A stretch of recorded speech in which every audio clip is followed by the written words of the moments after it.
I really like my dog. I have pictures. I can whip that out. Welcome back to Shacknews Live at the E3, at our E3 booth. We're here to talk about Dauntless. Hey guys, how are you doing? Pretty How's good. your My show? dog is great. So could you quick introduce your roles on the team real quick? Yeah, so my name is Ian Tournay. I'm the community manager at Phoenix Labs. And I'm Jesse Houston. I'm the executive producer on Dauntless. Cool. So first, the big question, the broad question, what is Dauntless? Tell us about Dauntless. So Dauntless is a co-op action RPG. It's a free-to-play MMO style action RPG. It's all about basically getting together with your friends, hunting these big behemoths, so that you can kind of gather their essence and craft really cool gear, so that you can go and save the world from them. Mm-hmm. Yeah. Our world is the Shattered Isles. So there has been a cataclysm. Mankind is surviving, just kind of hanging on these floating islands. The great thing is this substance called aether is keeping the islands up in the air. The bad news is it's also given rise to these things called behemoths, these gigantic beasts. And so as a slayer, it's your job to go out and take down the behemoths before they drain the aether out of the land, causing that to fall out of the sky. So real estate, pretty precious resource. It's important for you as a slayer to get on top of that and save the world. So it's it's like a magical post-apocalypse kind of, not a sci-fi. Like it sounds totally. It sounds fantasy-based, but still kind of post-apocalyptic. Yeah, we call it science fantasy. So the idea being that there's basically this fifth element, aether, that kind of allows all this stuff to happen. So when you attune aether in the right way, you can attune it to fire or lightning or ice. And it's what makes these airships fly, and what makes these islands float, and makes all the kind of the technology that exists within the world of Dauntless function. Cool. That's an interesting idea for like a setting. Where did that sort of come from? What was the genesis of that? I think like when you look at Dauntless, what you're going to see immediately is we have this really colorful, beautiful art style.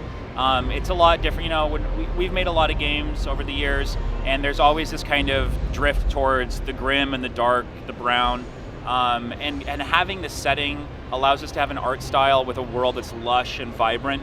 It's a world you want to save. It's a beautiful place. Like when you look at the islands, they're verdant, there are things living on them. When you look at Ramsgate, it's a place that's crafted with care, there's craftsmanship. You can tell people really are proud to live there. And so as a slayer, it's a place you're going to want to be. It's a place you're going to want to save. So are there still people or civilizations kind of around that it's not like desolate? Yeah, no, totally. So the game is set around kind of one of the frontier cities. So there's a bunch of floating islands that exist in the world of Dauntless. We take place on the city of Ramsgate. It's kind of on the fringes of the society. Think of it like kind of San Francisco in like the Wild West, right? Like it's the last port town.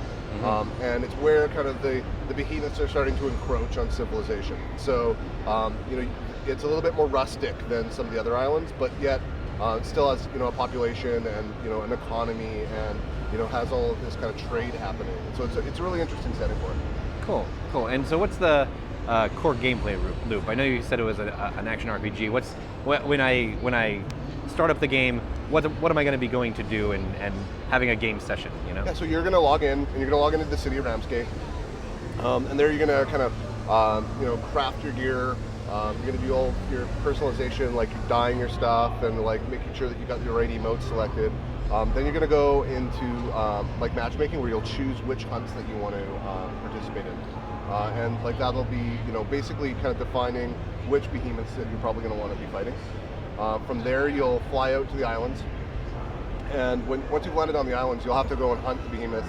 Look around for which you'll be looking for other minerals and gatherables to gather, and then once you've actually encountered the behemoths, you'll get into kind of this very kind of boxing-like experience where you're going to be reading the behemoth, kind of very strategic combat that's kind of I don't want to describe it, like not slow, but very deliberate? tactical. Very deliberate, tactical, yeah. very deliberate, yeah. And you're going to be basically trying to read the moves of the behemoth, making sure that you're in the right position, attacking the right places. But it's not turn-based or anything. No, it's very real-time combat. Taken from the likes of like a Dark Souls style, or like a a Devil May Cry style, right? Somewhere in between those two from a kind of a speed and pacing perspective. Yeah, with a really big focus on skill. So experienced slayers are going to know those behemoth tells. They're going to know exactly the right combo for the right situation, and they're going to know how to coordinate with their teammates to inflict maximum damage and also keep each other alive. Co-op is a huge part of all of this. I think really at the core of Dauntless is a co-op experience. It is really about finding the people that you love playing with and forging a legend together. You have your own armor, which reflects what you've done, but we're really excited to introduce things like guilds into the game, introduce social elements in the game. They're going to allow you to build a larger story around your group of people. And you mentioned Dark Souls and Devil May Cry, and you also mentioned deliberate combat. I think that's really something that Dark Souls is known for, is you commit to a swing and you have to really think it through. Is the challenge something else that's reminiscent of Dark Souls? I want to build a game that skill is a really core component, and recognition of other player skills. Like when we talk about cooperative play and what will differentiate you as a player and how that fantasy plays out, you being able to tell that I'm good at the game, I think really is an important key element to that. If you think about like Dark Souls as an example, like it's really hard when you watch that guy do that like level one, like the no souls level runs and stuff like that. Like that guy's got some skills, and we want to have that same kind of feeling. I don't know if we're going to go to the complete you have died, like reveling in the challenge. Yeah. Maybe not celebrate your obliteration. A lot of difficulty is a core component. When we went to PAX East this year, for example, one of the behemoths was only beaten 7 times. So that kind of tells you, like, at the end of our game, stuff is going to be really hard. At the beginning, it's going to be a little easier. We do want the game to be accessible to players. Yeah, you need to have like a ramp. Yeah, exactly. I think when I think about like kind of challenge and difficulty, being able to ramp into it and being able to learn not only how you will play out, like how to interact with the game, but also how to recognize that skill is super valuable. Yeah, I think the other thing to mention too is, when we were at PAX, we did only have that behemoth that was beaten 7 times, but everyone that played had a blast. Yeah. I think building even if they wiped, they're exactly, like, oh, exactly. I mean, building a game where it's like you lost, but you know why, and you're just excited to go back and do better. That's what keeps people coming back, and that's what keeps us excited.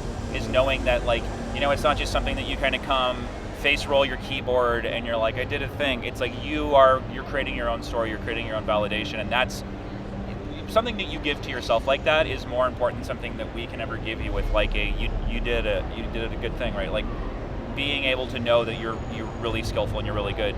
That's great. The satisfaction of it. Exactly. You mentioned your armor sort of reflecting where you've been and what you've done. Yeah.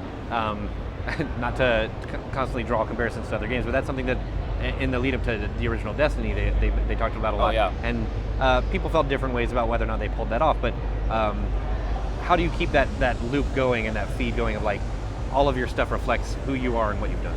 Yeah, I think one of the core things that, whenever you talk about anything like that, it's always a push-pull between, okay, well, what does it give you in terms of stats? Yeah. What does it give you in terms of look?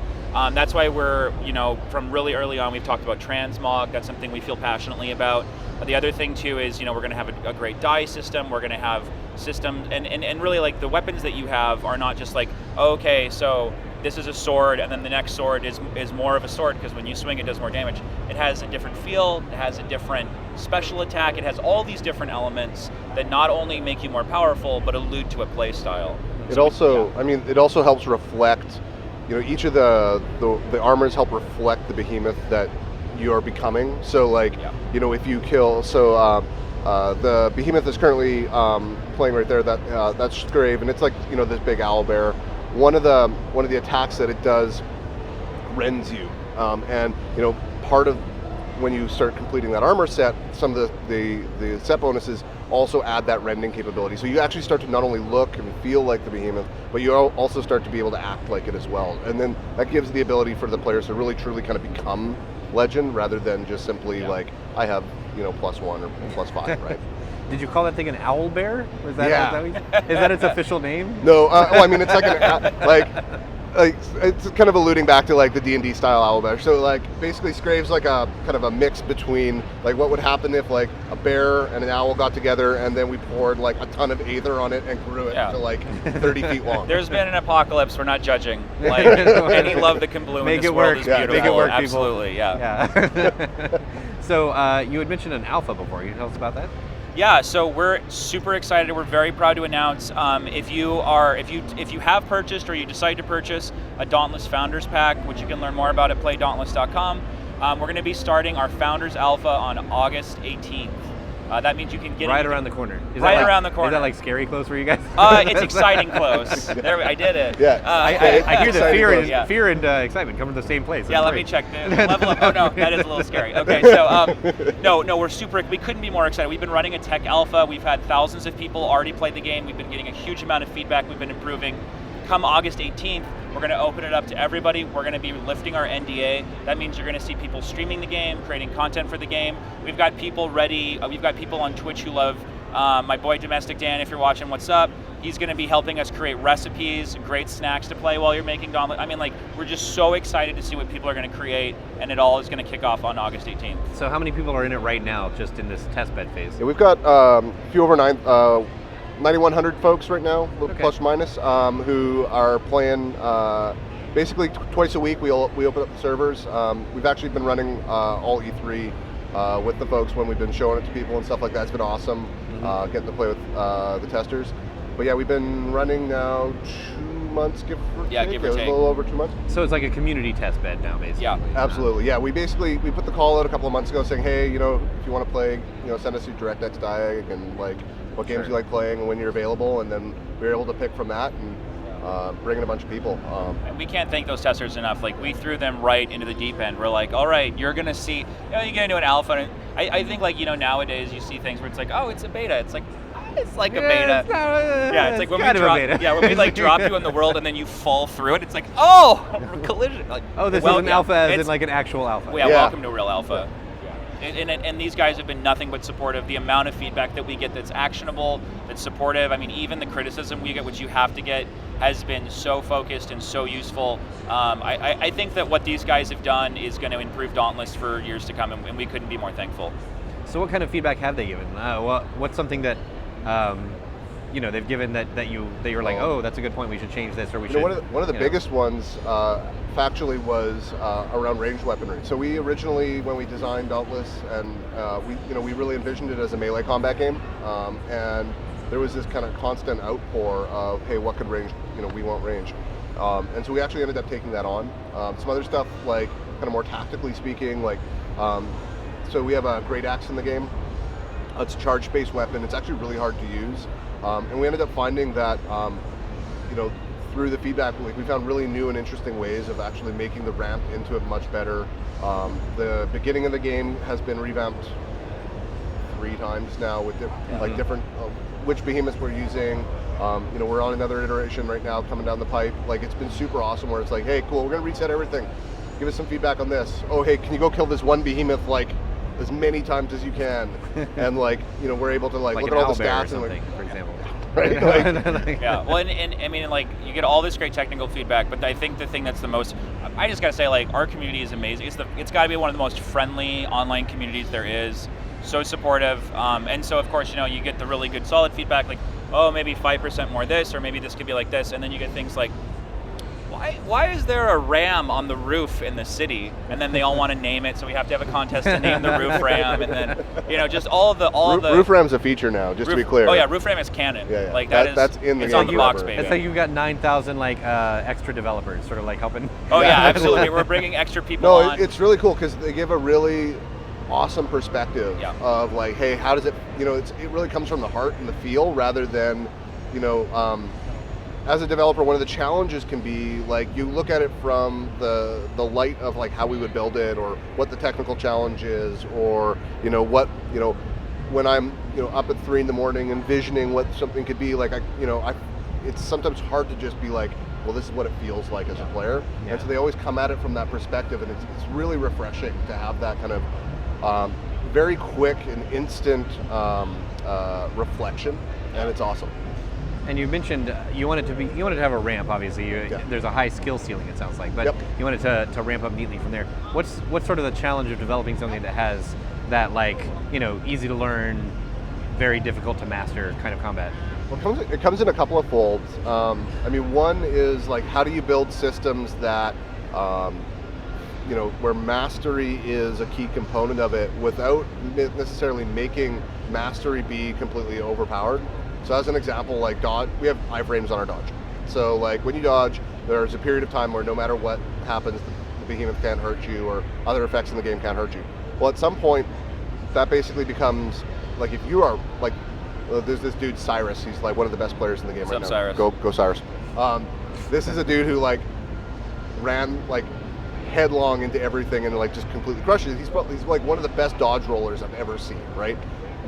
One of the problems is like he can just dodge everything, right? So now we have to think about new and different ways of like, well, hey, how do we present challenge without simply just being bigger damage numbers? Right. And that's really cool. It actually forces us to kind of get into that mindset, which is really awesome. Yeah. The other side of the coin too, right, is, that's the high end. We also see a lot of people who, they're like, oh, I like the art style, I like the combat, I like where this is going. Maybe they're not as used to challenging games. And the thing that we've seen, though, that happens that's been so encouraging is our community rushes up to meet those people and say, hey, let's go on some hunts together. Let's get going. And so like what you start to see, these people that start off with really low win percentages, as they start partying up, which we're making easier and easier, you see those win percentages just blossom. And their engagement, numbers go up. Actually, one of the most interesting things. So we're, I like to say we're like unabashedly cooperative. Like, this game is built to be played with a party. We don't heavily invest in like trying to create an offline solo experience. Like, in fact, you can't play the game offline, and we're totally fine with that. But one of the coolest part about that is like when folks do get stuck, other folks, and we're creating all these systems that allow other folks to feel rewarded for kind of helping other folks around or kind of get through the content. And then they end up going and doing the same thing. And I'm trying to remember the member of the community who came back and he's like, I'm really stuck on this behemoth, and I think he's just too darn hard. And then this kind of other group who is a lot more advanced than him kind of came in. They helped him through it, and then now he's actually like forming groups to just simply do that and like carry folks up the chain and give us feedback also on, hey, this part's too hard. Here's how I had to help, which is super cool. Yeah, exactly. Yeah, that's like altruistic. Yeah, totally. Awesome. Yeah. And I don't think you find that in experiences outside of like cooperative PvE. I've never, like, in all the games that I've made, like I've never found that specific thing happening outside of there. Yeah. So I want to ask about something that we were talking about before we started here, and I'm going to botch the name, I know. But that's all right. The creation... the Dauntless partner program, our content creator program. Content creators, okay. Yeah, so it's a brave new world since Jesse and I started working in video games. Like the way to get your message out was a trailer. It was really cool if people liked your trailer. Over the years, what we've seen, of course, is the rise of things like Twitch. We've seen the rise of communities, and we love that. You see things that are really kind of disappointing, like content creator claims that get slapped onto fan-created videos. Every time we see that, we're just like, man, that hurts for everyone. That doesn't feel good as a developer. It doesn't feel good as a publisher. It doesn't feel good as a creator. Like, how are we going to make that work? And so what we decided is, as soon as we could, we wanted to announce our content creator program. So if you're a content creator, a YouTuber, a Twitch streamer, if you're a cosplayer, if you're a blogger, if you're a wiki creator, it doesn't matter what you make. If you want to invest in Dauntless and be a passionate member of the Dauntless community, we want to work with you. And so you can go to our Twitter account, which is Play Dauntless. We've got a link up there where you can apply. We got really excited. We announced it because we said we want to announce it as soon as possible. We're working on a formal website. We've got just a little Google survey you can fill out right now to let us know that you're interested. And we're just really looking forward to working with everyone. And what we really want to do is provide unprecedented access to the resources that people need to succeed. Yeah. So this isn't just like, all right, you're a partner, now you're featured in the patcher. This is, let's get you the right assets. Let's make it so you can interview people. Let's make it so that you can play games with Phoenix Labs. Let's make it so you can play games with the best people playing Dauntless. Let's give you access to tools so you can watch replays and create amazing trailers for us and with us and next to us. And it's just, I'm just so excited because what I'm already seeing is a passion for creating things in this game, and I think we have no intention of hitting the brakes, and I can't wait to see where it goes. I mean, it sounds like you guys taking the lead and having such like a positive outreach to fans is paying off and creating a really positive community. Absolutely. Where people are Well, I mean, being we're- nice to each other on the What the a internet. revelation. which I is know, crazy. right? Surprisingly Yeah. nice to each other on the internet. And, Yeah. the reality is we're also part of the community, right? Like I hang out on our community Discord every night. I play video games with these folks. I'm playing PUBG constantly with a group of folks who play who've been with us since the minute we announced, and like they're a great community. I want to be buddies with them. I want to be with them. Like our studios, like everybody's there.